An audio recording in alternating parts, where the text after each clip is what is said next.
Em nosso estudo de hoje, a lição 6 do livro Religião dos Espíritos, que tem como título Alienação Mental. Enquanto o vício se nos reflete no corpo, os abusos da consciência se nos estampam na alma, segundo a modalidade de nossos desregramentos.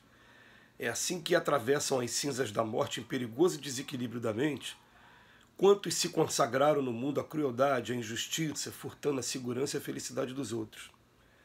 Fazedores de guerra que depravaram a confiança do povo com peçonhento apetite de sangue e ouro, legisladores despóticos que perverteram a autoridade, magnatas do comércio que segregaram o pão, agravando a penúria do próximo, profissionais do direito que buscaram torturar a verdade em proveito do crime, expoentes da usura que trancafiaram a riqueza coletiva necessária ao progresso, artistas que venderam a sensibilidade e a cultura degradando os sentimentos da multidão, e homens e mulheres que trocaram o templo do lar pelas aventuras da deserção, acabando no suicídio ou na delinquência, encarceraram-se nos vórtices da loucura, penetrando depois na vida espiritual como fantasmas de arrependimento e remorso, arrastando consigo as telas horripilantes da culpa em que se lhes agregam os pensamentos.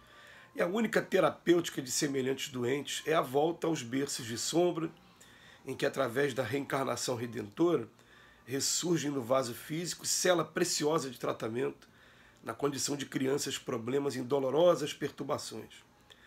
Todos vós, desse modo, que recebeste no lar anjos tristes no eclipse da razão, conchegai-vos com paciência e ternura, porquanto são quase sempre laços enfermos do nosso próprio passado, inteligências que de certo auxiliamos e refletidamente a perder e que hoje retornam à concha dos nossos braços, esmolando entendimento e carinho, para que se refaçam na clausura da inibição ou da idiotia, para a bênção da liberdade e para a glória da luz.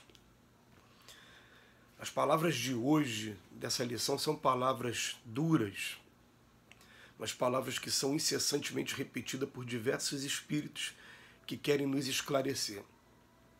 A gente já sabe, através do capítulo 14 do Evangelho, uma mensagem linda de Santo Agostinho, eu digo do Evangelho segundo o Espiritismo, em que ele fala: espíritas, compreendei agora o grande papel da humanidade, compreendei que quando vocês aqui, nós aqui, a gente produz um corpo, entre aspas, através do ato sexual, o espírito que nele encarna vem do espaço para progredir, e todo o vosso esforço deve ser no sentido de fazer o máximo que você puder para aproximar essa alma de Deus. Emmanuel vem dizer hoje para a gente sobre as expiações que são dolorosas, esses casos que a gente visita e que a gente começa a observar, meu Deus, se a gente ficasse adstrito a apenas uma encarnação, apenas essa existência, a gente poderia dizer ou que a injustiça é muito grande, ou poderia até duvidar mesmo da existência de Deus. Ontem, por exemplo, quando eu tive a oportunidade de ir num lar muito humilde, muito pobre, e eu uso humilde no sentido da palavra também, porque tanto pai e mãe demonstraram assim, uma força e uma resignação muito bonita, mas ele com os 2 filhos de 5, 2 filhos com uma... esqueci agora o nome, como se fosse uma displasia muscular, acho que é isso o nome, uma doença que os órgãos vão atrofiando. E a gente olha numa criança que o olhar da criança, o sorriso da criança, demonstra que, meu Deus, nessa encarnação, ele não fez nada para estar passando por aquilo ali.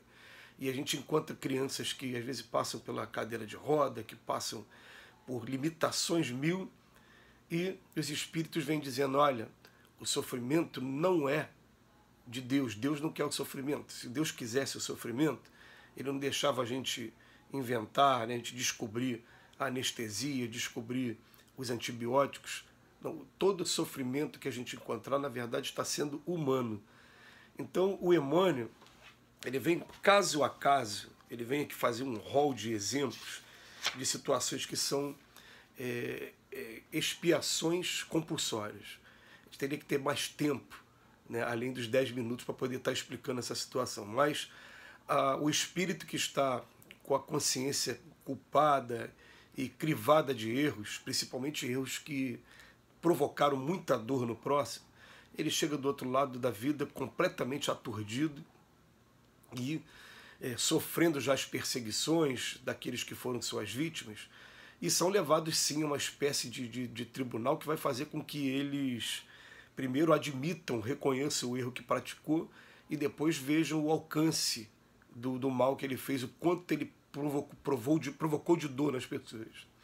É claro que isso tem pranto e ranger de dentes. Você vai encontrar companheiros que um dia nós nos arrependemos daquilo que nós fizemos e pedimos novas oportunidades, mas também vai encontrar companheiros com o coração ainda empedrecido, que fiz e faço de novo.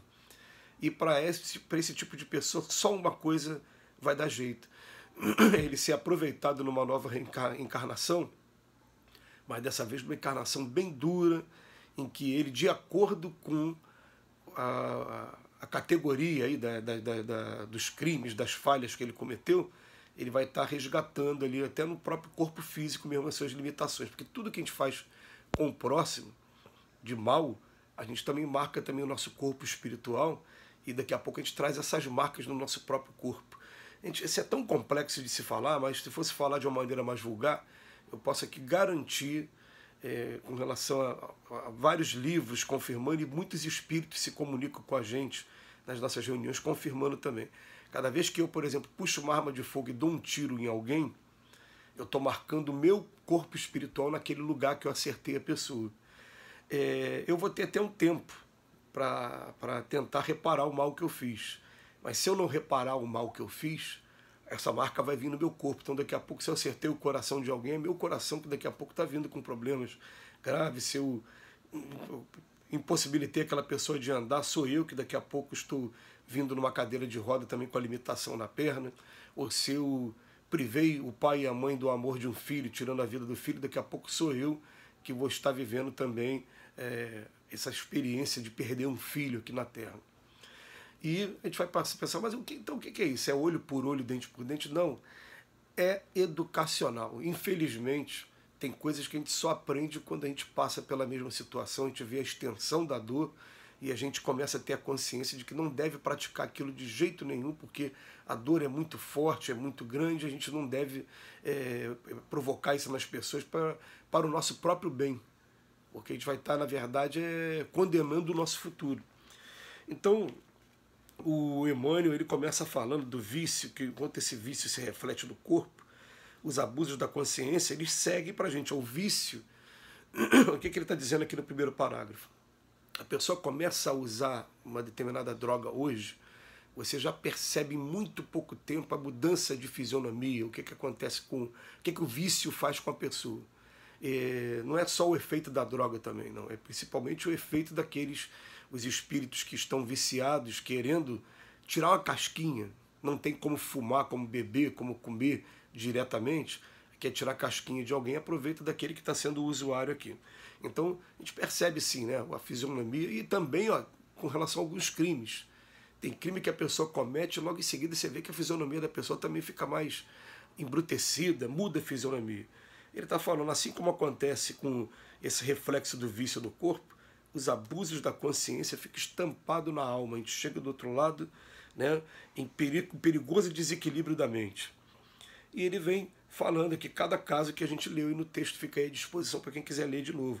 As pessoas que fizeram guerra, as pessoas que aproveitaram da função de legislativo para poder perverter a autoridade, aqueles que estudam o direito profundamente para pegar furos na lei para poder estar cometendo crime, e principalmente esses que têm mais inteligência. A gente sabe através de Jesus que a responsabilidade tem o tamanho do conhecimento, que há muito será cobrado daquele que muito recebeu. Esses, é claro, gente, é uma questão de lógica. Se a gente chega daqui a pouco num mundo em que está tudo a descoberto, esses crimes que eu vou cometendo, eu chego lá do outro lado, todo mundo sabe que eu fiz, todo mundo sabe como eu fiz, por que eu fiz, e com que cara a gente chega. A gente vai receber as acusações, vai receber as perseguições também daqueles que foram nossas vítimas. Ele fala também dos artistas que degradaram o sentimento da multidão, e também de homens e mulheres que trocaram também o templo do lar, acabaram com o casamento em busca de aventuras e depois terminaram no suicídio, na delinquência, enfim. A única terapêutica para eles acaba sendo voltar ao berço em condições dolorosas através das portas da reencarnação. Que Jesus nos abençoe hoje e sempre.